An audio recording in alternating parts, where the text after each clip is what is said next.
Hello one and all. ఈరోజు మళ్ళీ ఒకే వీడియోలో 2 రెసిపీస్తో మీ ముందుకు వచ్చేసాను. ముందుగా మిక్సీ జార్లో అల్లం, వెల్లుల్లి, ఉల్లిపాయలు, టమాటా వేసి మిక్సీ చేసేస్తున్నాను అనమాట. ఈరోజు 2 రెసిపీస్ ఏంటంటే kaju chicken fry and mutton curry gravy అనమాట. కుక్కర్లో వచ్చేసి మటన్ చేస్తున్నాను, కడాయిలో వచ్చేసి కాజు చికెన్ చేస్తున్నాను. ఆల్మోస్ట్ నేను ఏ నాన్ వెజ్ కర్రీ అయినా ఒకేలా వండుతాను. లాస్ట్లో చిన్నగా డిఫరెన్స్ చేస్తాను అనమాట. మనకి చికెన్ ఫ్రై కాబట్టి కొంచెం కరివేపాకు ఎక్కువ పడుతుంది. ఒకేసారి వేయను, నేను ఫ్రై చేస్తూ కరివేపాకు కొద్దిగా యాడ్ చేస్తాను అనమాట. నేను ఎప్పుడైనా ఏది పేస్ట్ చేసినా కోర్స్గా చేస్తాను అనమాట, మరీ ముద్దలాగా చేయను అనమాట. చూసారా, ఇలా కోర్స్గా ఉంటే బాగుంటుంది టేస్ట్. మనకు అన్ని టేస్ట్ తెలుస్తుంది అనమాట. రెండిట్లలో వేసాను, కుక్కర్లో వేసాను, కడాయిలో కూడా వేసాను. తర్వాత టొమాటోస్ యాడ్ చేశాను. నేను మటన్ చికెన్లో కూడా టొమాటోస్ వేస్తాను. దానివల్ల ఘాటుగా మనకు అనిపించకుండా బ్యాలెన్స్గా ఉంటుంది అన్నమాట టేస్ట్. ఇవన్నీ వేసిన తర్వాత ఇందులోనే ఉప్పు, కారం, పసుపు, ధనియా పౌడర్, గరం మసాలా కూడా యాడ్ చేసేసాను. రెండిట్లో సేమ్ యాడ్ చేసేసిన తర్వాత ఇంకా ఆయిల్ బయటకు వచ్చేవరకు బాగా ఫ్రై చేయాలన్నమాట. తర్వాత కొంచెం వాటర్ వేసుకొని మళ్ళీ ఆయిల్ బయటకు వచ్చేంత వరకు ఫ్రై చేసుకోవాలి. చికెన్లో వచ్చేసి అంత మళ్ళీ వాటర్ వేయాల్సిన అవసరం అయితే లేదు. డైరెక్ట్గా మనం చికెన్ యాడ్ చేసేసుకుంటే చికెన్లో నుంచి వాటర్ ఊరుతుంది. ఆ వాటర్లోనే చికెన్ ఉడుకుతుంది.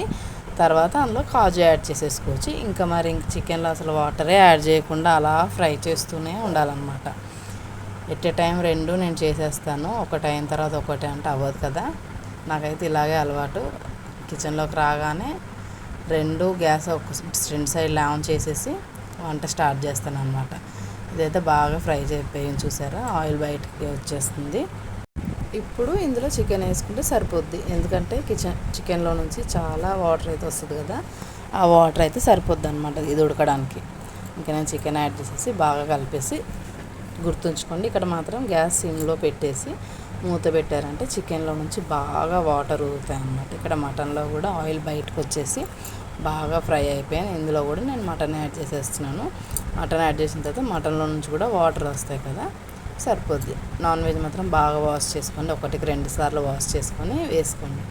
నేను ఇంకా చికెన్లో బాగా వాటర్ వచ్చింది. ఈ స్టేజ్లో కావాల్సినంత కాజు యాడ్ చేసుకోండి. మీకు ఎక్కువ ఇష్టమైతే కొంచెం ఎక్కువ యాడ్ చేసుకోండి. ఇప్పుడు యాడ్ చేసుకోవడం వల్ల కాజు ఫస్ట్ ఉడుకుతుంది, దాని తర్వాత ఫ్రై అవుతుంది. ఫైనల్లీ చికెన్ అయితే ఇలా రెడీ అయింది. నేను మళ్ళీ 2-3 బ్యాచెస్ కరివేపాకు అయితే యాడ్ చేశాను అనమాట. చూసారా, కొంచెం పచ్చిగా ఉంది, కొంచెం బాగా వేగింది. ఫైనల్గా చికెన్ అవుట్పుట్ అయితే ఇదండి. చూడడానికి అయితే చాలా టెంప్టింగ్ అవుతుంది. టేస్ట్ అయితే అదిరిపోయింది అనుకోండి. చాలా చాలా చాలా బాగుంది. చాలా సింపుల్గా అయిపోయింది. మీరు ఒక్కసారి ట్రై చేయండి.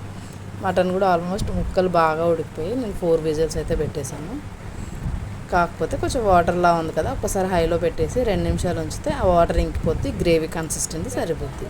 చూసారా, ఫైనల్లీ ఇలా వచ్చింది మటన్ అవుట్పుట్. చికెన్, మటన్ 2 అయితే అదిరిపోయాయండి. చాలా వీడియో కనుక మీకు నచ్చినట్టయితే లైక్, షేర్ అండ్ సబ్స్క్రైబ్.